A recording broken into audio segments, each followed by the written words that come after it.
பொதுவாக பரம்பரை சொத்து அல்லது நிலத்திற்காக அண்ணன் தம்பிகள் நீதிமன்றத்திற்கு போவாங்க என்று நாம் கேள்விப்பட்டிருப்போம், இல்லைன்னா பார்த்துருப்போம். ஆனால் சவுதி அரேபியாவிலிருந்து வந்த இந்த உண்மை சம்பவம் முற்றிலும் மாறுபட்டது. ஹிசாம் அல் கமிதி என்ற முதியவர் தனது தம்பிக்கு எதிராக நீதிமன்றம் போகிறாரு. சண்டை போட்டல்ல, மாறாக தங்கள் தாயை பராமரிக்கும் பாக்கியத்தை இருவரும் விரும்பியதால். ஹிசாம் தன் தாயை பராமரிப்பதை வாழ்நாள் முழுவதும் தொடர்ந்து பராமரிக்க வேண்டும் என விரும்புகிறார்.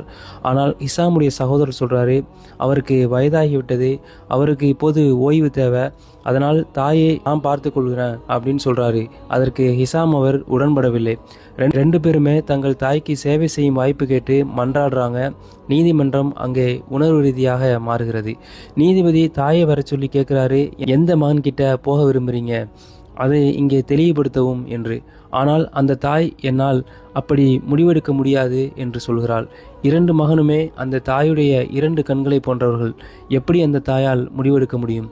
தாயால் முடிவெடுக்க முடியாததால் நீதிபதி சொல்கிறார், இளைய சகோதரனுடைய வலிமை மற்றும் இளைய வயது காரணமாக அவருக்கு ஆதரவாக தீர்ப்பளிக்கிறார்.